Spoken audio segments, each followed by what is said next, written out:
Hi, இளைய நிலா சமையல் நிகழ்ச்சிக்கு உங்களை அன்புடன் அழைக்கிறேன். இன்னைக்கு என்ன டிஷ் செய்ய போறோம் தெரியுங்களா? எண்ணெய் கத்திரிக்காய் குழம்பு.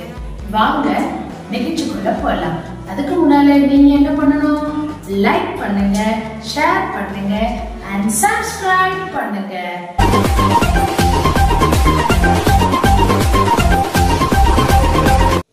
நல்ல அடி கனமான ஒரு பாத்திரத்தை வச்சு எண்ணெய் நிறைய ஊத்திக்கணுங்க. இந்த குழம்பு பேரே என்னது? எண்ணெய் கத்திரிக்காய் குழம்பு. சோ அதனால நல்ல தாராளமா எண்ணெய் விடணுங்க. சும்மா நம்ம தாளிக்க விடுற மாதிரி கொஞ்சமெல்லாம் விடக்கூடாது. எண்ணெய் மிதங்கணும் மேல, அந்த அளவுக்கு நிறைய எண்ணெய் விட்டுக்கணுங்க. இந்த எண்ணெய் காயறதுக்குள்ள இதுக்கு தேவையான மசாலா பொருட்கள் என்னென்னு பார்ப்போங்க.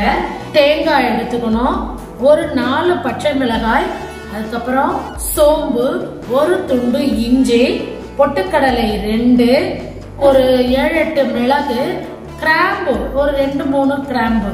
இது வரைக்கும் தானே நம்ம மசாலா அரைக்கணுங்க. ஸோ இதெல்லாம் நம்ம ஒரு மிக்சியில போட்டு அரைச்சிட்டு வந்துடலாம்.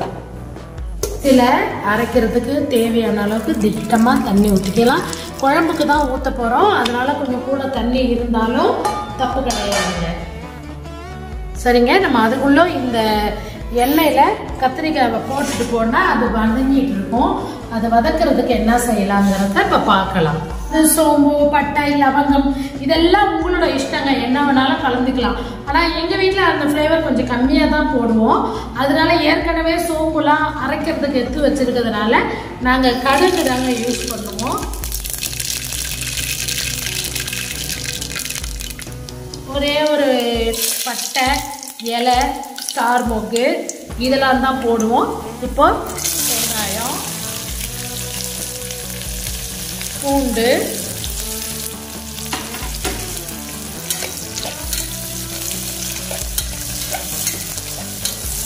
எல்லாமே மொத்தமா எண்ணெயில தான் நல்லா வதங்கணுங்க.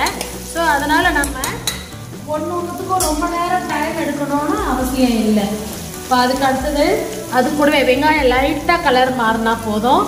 அது கூடவே தக்காளியும் போட்டுடணும், கருவேப்பிலையை போட்டுடலாம்.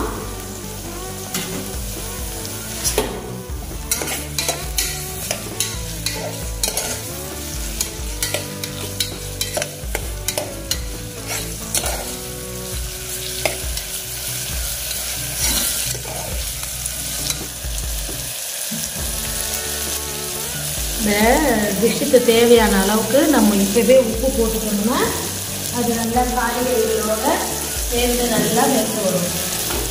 பால் கலக்குது. இப்போ பாருங்க, இந்த கத்திரிக்காய் அரிஞ்சு வைக்கிறதுலேயும் ஒரு ட்ரிக் இருக்கு. இந்த கத்திரிக்காவை இந்த காம்பு பகுதியை நீக்காம அரிஞ்சோம்னா பிரியாம இருக்கும். அதனால சிலவங்க இந்த காம்பை எடுத்துட்டு அறிவாங்க. ஆனால் கொதிச்சாலும் ஒன்றும் ஆகக்கூடாதுன்னு இந்த மாதிரி 4 பூ மாதிரி தாங்க அரிஞ்சு போடணும். இது ஒரு சின்ன டிப்ஸு. இந்த இதழோட போட்டிங்கன்னா எவ்வளோ வெந்தாலும் அப்படியே ஒட்டிக்கிட்டு இருக்கும், பிரியாது.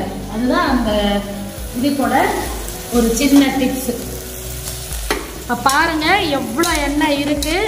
இந்த எண்ணெயில் தான் கத்திரிக்காய் நல்லா வேகணும். ஸோ நல்லா விதக்கி விடுவோம்.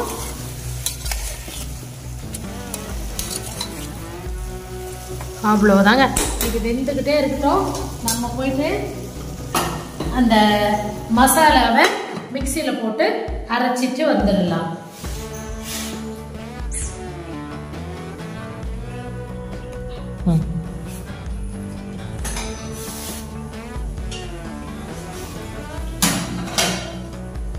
பாருங்க, உங்களுக்கு நல்லா தெரியும். பாருங்க, கொதிச்சு எண்ணெய் தனியாக பிரிஞ்சு வருது பாருங்க. இப்போ நல்லா கத்திரிக்காய் நமக்கு இந்த ஆயில்லையே வெந்திருக்குது. இதுதாங்க சரியான பதம். ரொம்ப வெந்துட்டாலும் கத்திரிக்காய் டக்குன்னு எல்லாம் பிரிஞ்சிடும். ஸோ அதனால திட்டமாக வெந்தா போடுங்க. இப்போ நம்ம ஆல்ரெடி ஏற்கனவே டிஷ்ஷுக்கு தேவையான அளவுக்கு உப்பு போட்டுட்டோம். இப்போ மஞ்சள் தூள், மிளகாய் தூள்.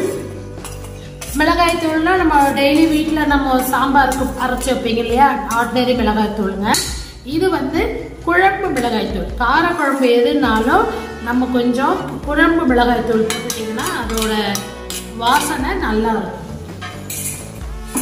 போட்டுட்டு புளி வந்துங்க, நம்ம ஏற்கனவே தக்காளி சும்மா ஒரு தக்காளி தான் போட்டிருக்கோம். ஒரு நெல்லிக்காய் சைஸ்ன்னு சொல்லுவோம், பெரிய நெல்லிக்காய் சொல்லுவோம் இல்லையா, அந்த அளவுக்கு எடுத்து நான் ஊற வச்சு கரைச்சி வச்சிருக்கிறேன். அதை நம்ம இதில் ஊற்றிடணுங்க.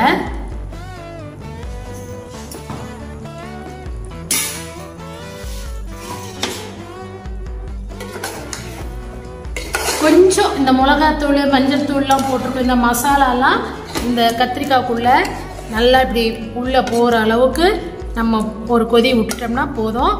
அப்புறம் நம்ம அரைச்சி வச்சிருக்கிற அந்த விழுதை போட்டுட்டு நம்ம வேலையை முடிச்சிடலாம். ஆல்மோஸ்ட் குழம்பு இப்போ நமக்கு தயாராகி கொண்டிருக்கிறது.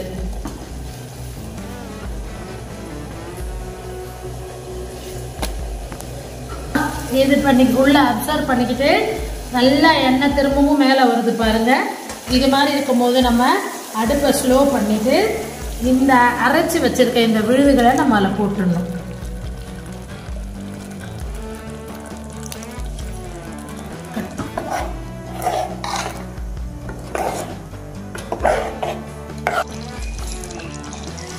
பாருங்க, நம்மளோட குழம்புல ஆயில் தனியாக மிதந்து தெரியுது பாருங்க. இந்த ஸ்டேஜ் வந்ததுன்னா நமக்கு குழம்பு ரெடி. ஆயில் தனியாக பிரிஞ்சு வருது பாருங்க. அது மாதிரி பிரிஞ்சு வரும்போது நம்மளுடைய குழம்பு தயாராகிடுச்சின்னு அர்த்தம். அவ்வளவுதாங்க, நம்மளுடைய எண்ணெய் கத்திரிக்காய் குழம்பு ரெடி.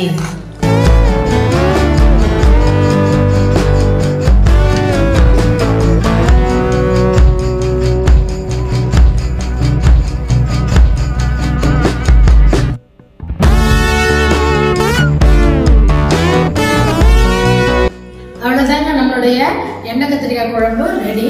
இது இட்லி, தோசை, சப்பாத்திக்கும் மேட்ச் ஆகும். அதே சமயம் சாப்பாட்டுக்கும் போட்டு பிணைஞ்சு சாப்பிடலாம். சரிங்க, நீங்களும் செஞ்சு பார்த்துட்டு உங்களோட கருத்துக்களை கமெண்ட் பண்ணுங்க. ப்ளீஸ் ப்ளீஸ் ப்ளீஸ் தயவு செஞ்சு கமெண்ட் பண்ண மறக்கவே மறக்காதீங்க. ஏன்னா உங்க கமெண்ட்ஸ் நாங்க ரொம்ப ஆவலா எதிர்பார்த்திருக்கிறோம். ஓகேங்க, லைக் பண்ணுங்க, ஷேர் பண்ணுங்க அண்ட் சப்ஸ்கிரைப் பண்ணுங்க. பை.